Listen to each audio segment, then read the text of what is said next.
about half of us had said we would keep them. I was not part of that half. Doesn't mean I'm going to, get rid of them. It just means that I'm not prepared to tell you that I would. And here's the reason why. Until we have a police department that looks like and reflects the city that we serve, that fundamental connection between police and community, trust, will not be there.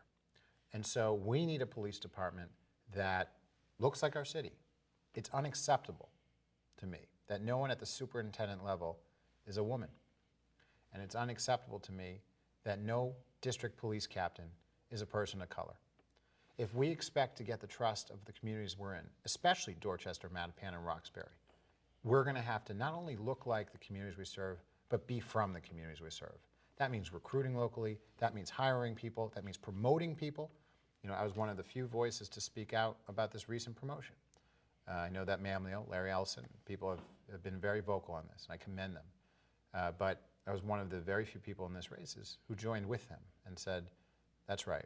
When you have... You're talking about the 9 sergeants that the promoted, 9 sergeants were but promoted. none were of color. None were of color. Right. And a group of us, a couple of us, Councilor Yancey, myself, that was it, said, that's unacceptable.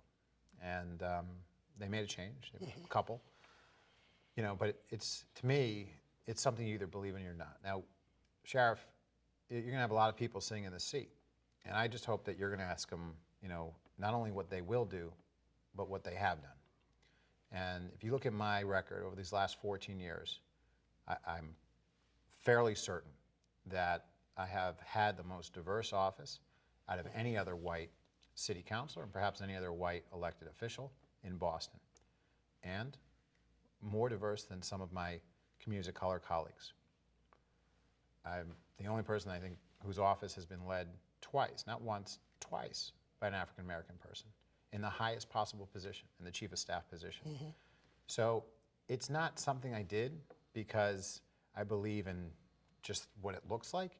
It's something I believe in. It's part of who I am. I mean, maybe it helps me to tell your audience who I am, and that goes back to where you're from and kind of how you got those values. Yeah, I think you know my dad, Steve Ross. He's a Holocaust survivor. He was rescued by American soldiers. He lost, and I lost, our entire family in the Holocaust. My aunts, my uncles, my first cousins, they were murdered for who they were. They were murdered because they were Jewish. And I grew up with his lesson, believing that we all need to create opportunities in a more just world, a more equal world. My mother is a 71-year-old openly gay woman, and she taught me that we don't judge people by how they look or who they love, but how they treat other people. Those are the values that I bring with me in this job, which means that the notion of equality and the notion of treating people fairly is in every part of who I am, and it's in every policy I move forward with. So when I tell you that I've hired people in my office who reflect the city, and that I'll do so as your mayor, in our police department, and in our other departments, you have to believe that these are direct values of where they come from. Let's switch to the economic viability of the city, and let's begin with how would you attract more businesses to the city, and how would you help those that are already here grow and want to remain vibrant in the city? We have to make opening small businesses, which are the backbone of our city, far more easier. I just today ran into someone who told me that he had to pay an expediter,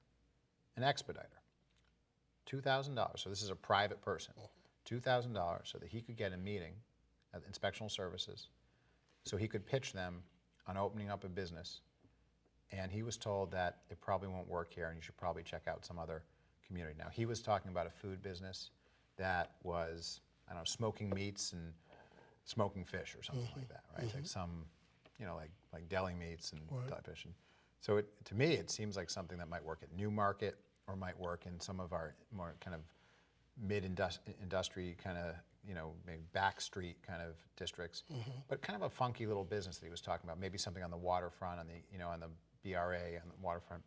It's a business, right? He had to pay someone to actually see them in City Hall. It shouldn't take 6 to 9 months to open up a business in our city. We should be able to permit you in 30 days. And if we can't, we should give you your money back. These are the things that we should want. It's tax revenue, it's jobs, it's amenities, it's things that make a city great. You asked me earlier how am I going to pay for some of these things? We pay for some of these things with the tax revenue that comes in from these small businesses. It should be easy to open up small businesses in the city, and it's not, and we have to change that. The other thing is that the city of Boston has to stop looking over at the Charles River and Cambridge as the place where we're going to offer tax breaks to have them come over to the city of Boston. We are part of the same economic bubble. And while, yes, we derive our tax revenue from property taxes, it's almost impossible to talk about how the money's, right? We're part of the same exact area. So, if there's a law office that's writing up corporate documents for Cambridge or Boston, it really doesn't matter because their associate is coming from the city, they're renting an apartment in East Boston or South End or Roxbury, they're ordering Chinese takeout from somewhere or Italian takeout from somewhere in our city, and it's all part of a regional economy. We should partner with Cambridge and go to China or go to Silicon Valley, and we should bring business back to our region so that the region can grow, the region can benefit, and we can create more jobs. We have to start thinking macro. If we think in the small, if we think about if you have to open a small business, and in order to do so, you have to call an elected official, to me that system doesn't work. To me, success looks like a system where you never have to call the elected official because it works to begin with. You can walk into 1010 Mass Ave, you don't have to call me, you don't have to hire an expediter, you can get your permits, you can open your businesses, and you can open. And then we can focus on the stuff that really matters, like making sure that no kid does go to sleep hungry or scared, making sure that Tech Voc school is built, making sure that the issues around youth violence go away, making sure that we are creating new business by going overseas, by going to California, thinking about how we can have more direct relationships with other countries to create more business opportunities. Those are kind of the big picture items that we need to focus on. We have to get out of the weeds when it comes to some of the things that we're preventing moving faster with. That's why I've been talking about we need to plan first and build second, right? So if we plan, like in the Fenway, where you create a planning envelope, you create a lot of development, you create a lot of economic activity, you create a lot of people working, you create a lot of businesses. That's what we need to do in our city because there are other cities doing this exact same thing.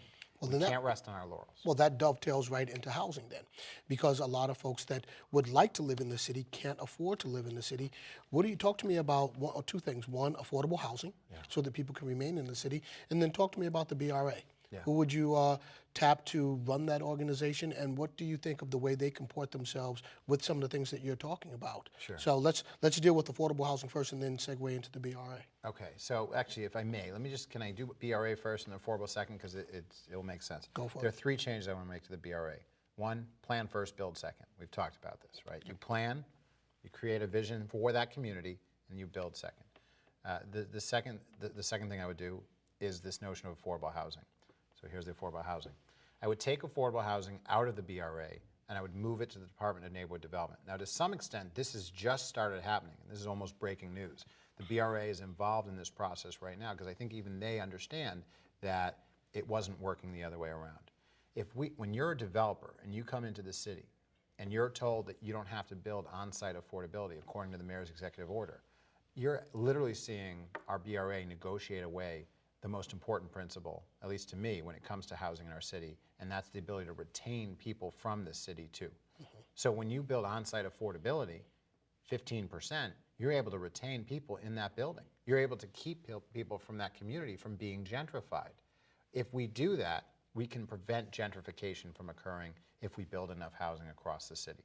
And it can't just be people earning 100 to 120% of median income. It needs to be a deep discount, at least at some portion of that 15%. Although I'd like to look at more 80-20 projects like they're doing in New York City now. 80% market rate, 20% affordability for an even bolder, stronger on-site affordability. And finally, I would have my BRA work more internationally and nationally. I'd consider opening up very small offices in other cities, 1 or 2 people. I mean, that's it. We're only talking about a few kind of pods of places. But in doing so, creating business opportunities that bring back to Boston. So why not have someone in Silicon Valley who's there to literally pitch businesses, to have them come to Boston? Why not have someone in China to do the same thing, who are nimble enough to move and generate business for our city? Those are the things we need to do. That's what I'd like to see my BRA do. And that's what I'd like to do with regard to affordable housing. Okay, so I've got about 3 minutes left. First, I want to ask you, what qualities are you looking for in the person that you would tap to run the BRA? So it would be someone who basically can think about macroeconomic development, who can bring large-scale and small-scale businesses to our city. Someone who's collaborative and can work with some of the other agencies to deal with some of the constraints to creating more housing, such as public transit and more access to infrastructure, whether that's transit infrastructure or even electric infrastructure and internet infrastructure. And someone who's a big picture, someone who believes in planning, someone who believes in the communities themselves. I would make 3 planning processes available to the city. I would never want to force planning on anyone. I would say, look, raise your hand. If you want to plan, neighborhoods, let us know. And we'll make in my first 6 months 3 planning processes available in the city. And whether it's East Boston, Roxbury, Alston, Brighton, or whoever it is who raises their hand and says, yes, we'd like to replan this area of our city, we'll come out there and it'll be real. It'll be real planning where the client is the neighborhood, where the client are the people who live there. And it'll send architects and we'll send planners, and we will go through a process where they can discuss trade-offs and what they're looking for. You're looking for a supermarket, you're going to have to build heights at this high. You're looking for a restaurant, you have to build heights at this high. And those are the kinds of conversations that we'll engage in, and I think it will be very healthy. If you can develop Chelsea and Quincy and Pittsfield, or any field for that matter, you're telling me within the city limits of our city that every neighborhood can't go through that same kind of development where we actually see some of the things that people want in their community? I believe we can. I've got about 60 seconds left. I want you to look into this camera, and I want you to talk to the folks at home and tell them why they should give you their vote to be the next mayor of Boston. Great. Well, thanks for tuning in. It's great to be with the sheriff. I believe in innovative solutions to sometimes complex and sometimes not so complex problems. I believe in creating opportunities in our schools. What that means to me is early education, where we can close the achievement gap and give kids a real chance to get ahead. To me, it means extending the school day, where we can provide opportunities such as art, music, gym class, things that are really going to retain kids in school. And I believe in a second-to-none technical vocational school. I also believe in creating innovative solutions to the issue of creating jobs in our neighborhoods, and public safety, and opportunities to leave no one behind. If we provide jobs and opportunities in our communities, I believe we'll see some of the youth violence that's been plaguing our city for too long go away. I believe that we can replace that violence with opportunity and create a safer city. And I believe that we can do all this working together. I truly believe in the notion that none of us is smarter than all of us, that if we come together, there's nothing we can't do. And we have to, because other cities are trying harder.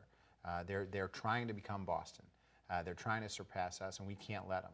This is the greatest city in the country, and we have to build it and continue to build it to make sure that everyone knows that. Very well. Well done. Look, we're going to be watching what you and the rest of your fellow candidates are doing. We wish you Godspeed. And please, once you get into the final, come back and talk to us again. We really want to keep up on how your administration is going to take care of all of the folks addressing the issues that you just talked about today. Can't wait. Thanks for coming back. Thank you. All right, folks, look, we're going to go to a break, and on the other side, we're going to have a pre-recorded segment with House Speaker DeLeo, so please do stay tuned.